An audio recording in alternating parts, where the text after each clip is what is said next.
अस्सलाम वालेकुम। आज हम मौजूद हैं एनसीए में और यहाँ पर डिग्री शो जारी है। अब हम मौजूद हैं टेक्सटाइल डिपार्टमेंट में। आइए जानते हैं इन्होंने क्या प्रोजेक्ट्स बनाए हैं। अस्सलाम वालेकुम। वालेकुम अस्सलाम। आपका क्या प्रोजेक्ट है आज का? बेसिकली मेरा जो टॉपिक है दैट इज़ अराउंड फैंटेसाइज्ड इवनिंग्स, शाम के ऊपर है। मेरी इंस्पायरेशन जितनी भी है ना उस शाम के वक्तों से आ रही है। द वे जिस तरीके से मैं शाम को देख रही हूँ या मैं उसको परसीव कर रही हूँ अपनी पर्सनैलिटी को। मेरी एक साइड है इंट्रोवर्ट पर्सनैलिटी साइड है। बेसिकली मैं अपने काम में ही दिखाना चाह रही हूँ कि मेरे लिए शाम कैसी है।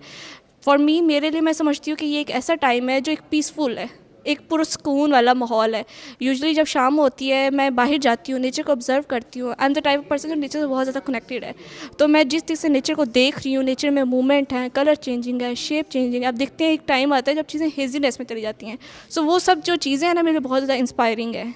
मुझे मतलब फॉर वो मैं अपने लिए एस्केप तलाश करती हूँ फ्रॉम द बिजी लाइफ, एक हसल से। और वो जो मूवमेंट्स है, एवरीथिंग कलर, वो मुझे ना मोटिवेटिंग है मेरे लिए हर चीज़। सो बेसिकली मेरा जितना काम है ना डेट इज़ ऑल अराउंड उस सिनेरियो के है कि वो शाम का एक खूबसूरत मंजर को मैं अपने काम में दिखा रही हूँ थ्रू इस कलर चेंजिंग। जितने भी मेरे कलर बोर्ड्स हैं, मूड है, ये सारा this are coming from that शाम। Alright, you are very creative. So would you like to tell us what kind of fabric do you use? Basically my fabric is the Swiss cotton fabric. मेरा जितना भी काम है इस all hand painted with paints and brushes. इसमें आप कह सकते हैं कि जो इसकी बेस आपको नज़र आ रही है दिस इज़ टाई डाई की टेक्निक होती है, वेट ऑन वेट टोटली, जिसमें आप टोटली कपड़े को गीला करके रखते हो। एंड उसमें ये होता है कि मैंने with paint and brushes paint किया है। So it is washable? Yes, I have, मैंने वॉश करके देखा है। So this is washable. इसकी 2 कोटिंग्स है, बेस कोटिंग्स, एंड थर्ड इसकी ये finishing and designing total overall. Alright, so it is just a fabric. We can use it as we can see it is interior design, so we can use it for wall as well. So would you like to tell us what inspired you? Basically मेरा जो overall काम है ना, you can say it is as an artist as well as a designer. I am working both. I am catering both markets as an artist और designer.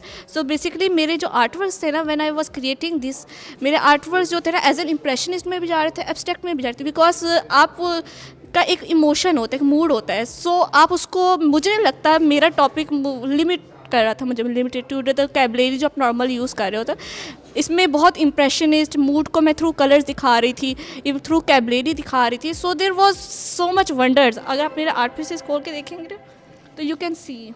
अच्छा, ये आपके जो आर्ट के कलर्स हैं they are very dull, like it represents शाम।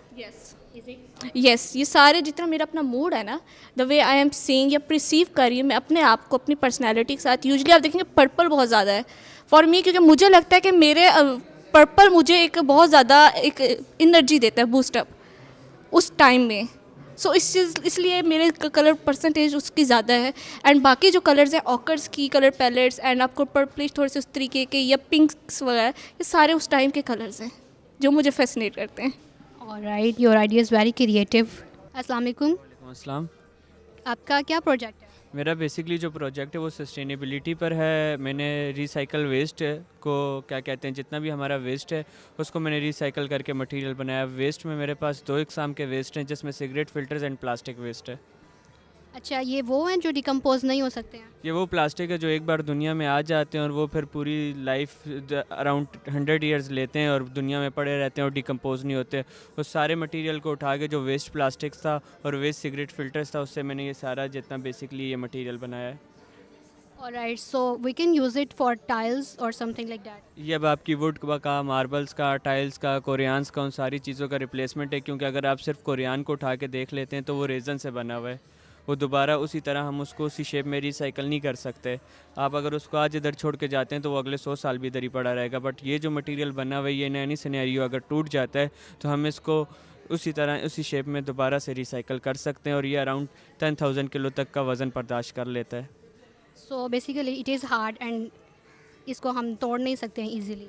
नहीं, इसको ये आपकी वुड से भी हार्ड है, ये आपकी पीवीसी से भी हार्ड है, ये आपकी मार्बल के निस्बत का है। मार्बल से आप हार्ड कह सकते हैं क्योंकि अगर आप उसको एक बार तोड़ दें तो आप उसका कुछ नहीं कर सकते। इसको अगर आप एक बार किसी तरह से तोड़ लेते हैं तो आप इसको दोबारा से उसी शेप में उसी तरह रिसाइकल कर सकते हैं। ऑलराइट, और इसको बनाने में आपकी कितनी कॉस्ट आई है?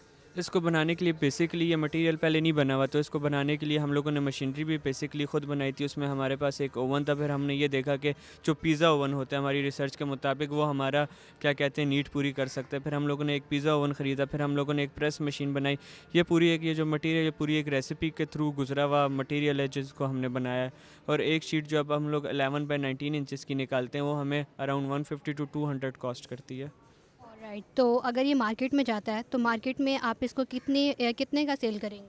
अभी उस मुताबिक हम लोगों ने इतनी रिसर्च नहीं की हुई, क्योंकि रिसर्च तो हम लोगों की सारी हुई हुई है, बट अब हम लोग मशीन्स के ऊपर गौर कर रहे हैं कि हम लोग कितने बड़े स्केल पे मशीन बना सकते हैं। फिर उस मुताबिक हम लोग जो शीट निकालेंगे उस शीट का हम लोग कॉस्ट निकालेंगे।